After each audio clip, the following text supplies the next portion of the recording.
दोस्तों, सुबह के करीब 11 बज रहे थे।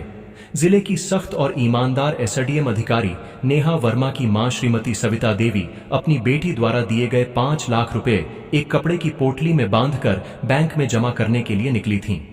सविता देवी बेहद साधारण स्वरूप की औरत थीं।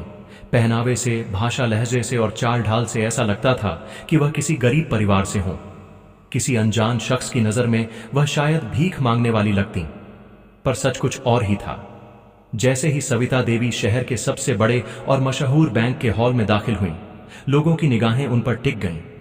इस बैंक में अक्सर बड़े व्यापारी, अफसर और अमीर लोग आते थे। ऐसे माहौल में सविता देवी जैसा साधारण लिबास पहने कोई औरत दिखना सबको असहज कर गया। हर कोई अपने अपने मन में सवाल कर रहा था, ये यहां क्या करने आई है? इतने बड़े बैंक में इसका क्या काम? कोई कोई तो तिरछी निगाहों से उसे भिखारिन सी भी कह रहा था। किसी को अंदाजा भी नहीं था कि यह वही महिला है जिसकी बेटी जिले की एसडीएम है। धीमे कदमों से सविता देवी काउंटर की तरफ बढ़ीं। उस दिन काउंटर पर सुरक्षा गार्ड राजेश बैठा था। सविता देवी उनसे मिलकर बड़ी नर्म आवाज में बोली, बेटा, मुझे 5 लाख जमा करने हैं, पर्ची भरने में मदद कर दो। यह सुनते ही राजेश का रंग उतर आया। उसने ऊपर से नीचे तक तिरछी नजर से देखा और कड़क आवाज में बोला, ओ बुढ़िया, तेरी इतनी औकात है कि तू यहां 5 लाख जमा करेगी? तेरे हाल चाल देखकर तो लग रहा है तू भिखारिन है। जिंदगी में कभी इतने पैसे देखे हैं क्या? निकल जा यहां से, वरना धक्के मारकर बाहर निकाल दूंगा। ये तेरे जैसे लोगों का बैंक नहीं है। सविता देवी ने धैर्य के साथ समझाने की कोशिश की, बेटा, मेरे पास सचमुच 5 लाख हैं। मैं उन्हें जमा कराने आई हूं। पर्ची भर दो, कोई परेशानी नहीं होगी। पर राजेश और अधिक चढ़ गया। अरे बुढ़िया, बहरे हो क्या? कितनी बार कहूं, दफा हो जा।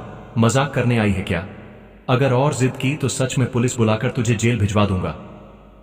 उसकी ऊंची आवाज सुनकर आसपास खड़े ग्राहक तमाशा देखने लगे और आपस में कानाफूसी करने लगे।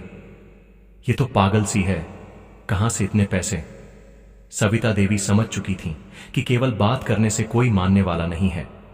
उन्होंने कांपते हाथों से पोटली खोली और उसमें से नोटों की मोटी गड्डी निकाल ली। 5 लाख नोट देखकर बैंक में मौजूद हर किसी की आंखें फटी रह गईं। राजेश भी स्तब्ध रह गया। राजेश सख्त लहजे में बोला, इतने पैसे तेरे पास आए कहां से? चोरी किए हैं क्या?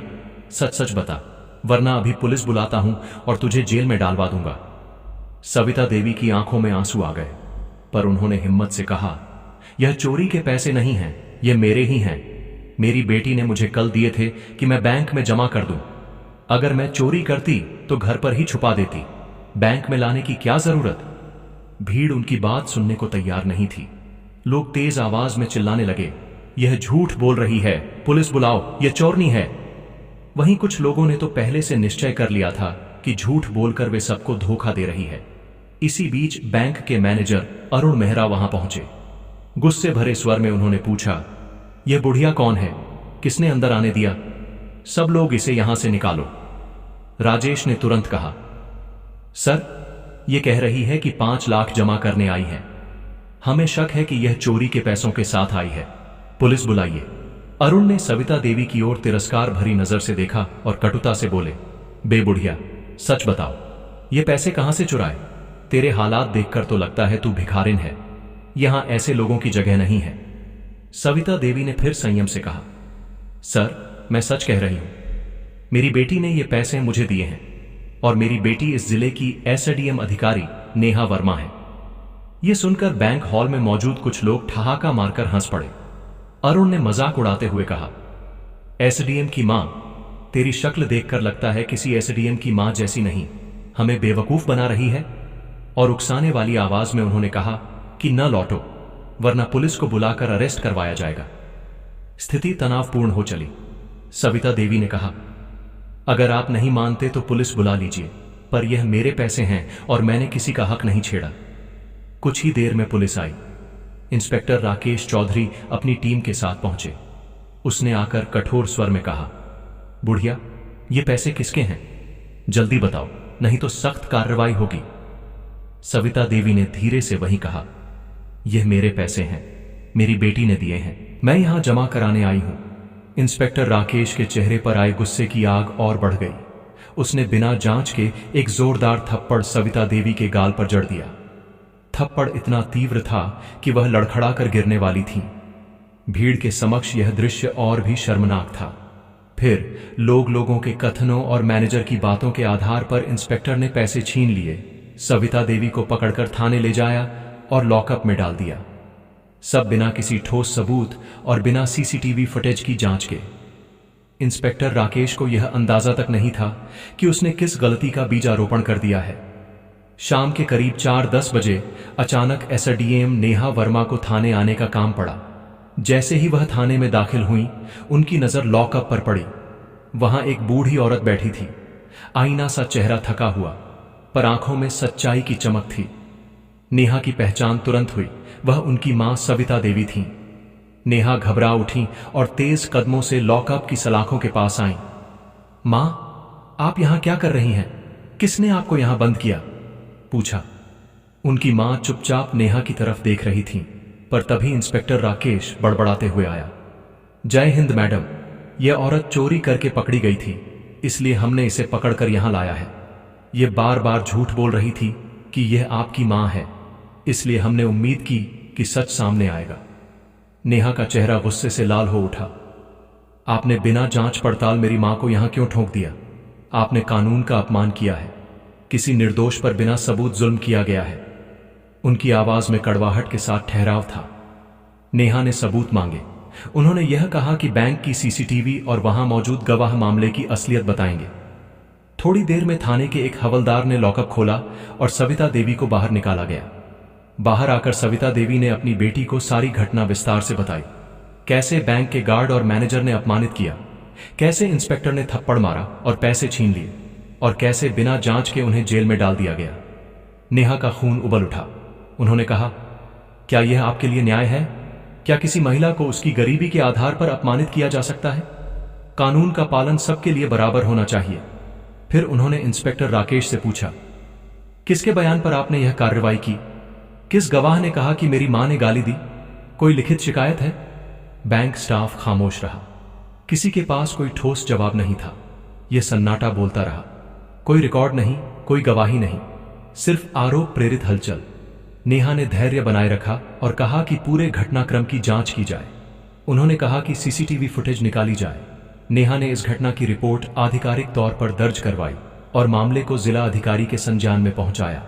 डीएम विक्रम सिंह ने मामले की गंभीरता समझते हुए तुरंत जांच का आदेश दिया। सीसीटीवी फुटेज मांगे गए और बैंक के अंदर मौजूद लोगों के बयान रिकॉर्ड किए गए। अगले दिन सुबह डीएम ने जिले के सबसे बड़े हॉल में एक प्रेस मीटिंग बुलवाई। मीडिया की भीड़ उमड़ पड़ी। सबके कैमरे तत्पर थे। हॉल में जिला के ऊंचे अधिकारी, पत्रकार और नेता मौजूद थे। सबको यह जानने की उत्सुकता थी कि क्या सच निकलेगा। मंच पर जब नेहा और उनकी मां आईं, तो चारों तरफ कैमरों की फ्लैश चमक उठी। नेहा ने स्थिर और आत्मविश्वासी स्वर में कहा, यह मामला सिर्फ मेरी मां का नहीं है, यह उन सभी गरीब और असहाय लोगों का भी मामला है जिन्हें अक्सर उनकी सूरत देखकर अपमान का सामना करना पड़ता है। कानून सबके लिए बराबर है। फिर जो हुआ वह सबके सामने था। बैंक की सीसीटीवी फुटेज बड़ी स्क्रीन पर दिखाई गई। फुटेज में साफ दिखाई दे रहा था कि सविता देवी शांत रूप से बैंक में आईं, पर्ची भरने की विनती की और किसी तरह की बदतमीजी नहीं की। वहीं गार्ड राजेश और मैनेजर अरुण किस तरह उनकी ओर अनुचित व्यवहार कर रहे थे, चिल्ला रहे थे और उठापटक कर रहे थे, सब कैद था। फुटेज में इंस्पेक्टर राकेश का व्यवहार भी साफ दिख रहा था। बिना उचित जांच के थप्पड़ और जबरदस्ती पैसे छीनना और उन्हें लॉकअप में डालना। डीएम विक्रम सिंह ने कठोर स्वर में मेज पर हाथ रखते हुए कहा, यह स्पष्ट शक्ति का दुरुपयोग है। किसी भी नागरिक के साथ इस तरह का व्यवहार अस्वीकार्य है। पुलिस का दायित्व कानून की रक्षा करना है, न कि उसके कट्टरपंथी ढंग से उल्लंघन करना। डीएम ने तत्काल आदेश दिए, इंस्पेक्टर राकेश चौधरी को निलंबित किया जाए, बैंक के गार्ड और मैनेजर के खिलाफ अनुशासनात्मक कार्रवाई की जाए और मामले की स्वतंत्र जांच करवाई जाए। साथ ही सामाजिक सद्भाव बनाए रखने के निर्देश दिए गए। समाचार चैनलों ने यह लाइव दिखाया। लोग ताली बजाने लगे। सविता देवी की आंखों में आंसू थे। ये आंसू शोक नहीं, राहत और न्याय की खुशी के थे।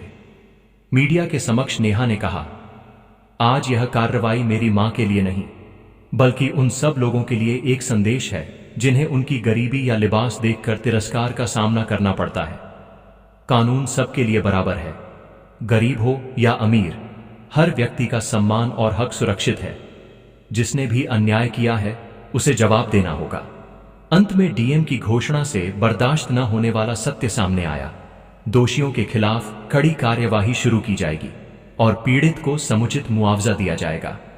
तो दोस्तों, यह कहानी उसी तरह समाप्त होती है, सच की जीत के साथ। उम्मीद करते हैं कि आपको यह रचना पसंद आई होगी। अगर आपको यह कहानी अच्छी लगी हो तो प्लीज हमारे चैनल अनकाही कहानी को सब्सक्राइब करें और वीडियो को लाइक जरूर कीजिए। इससे हमारा हौसला बढ़ेगा। धन्यवाद।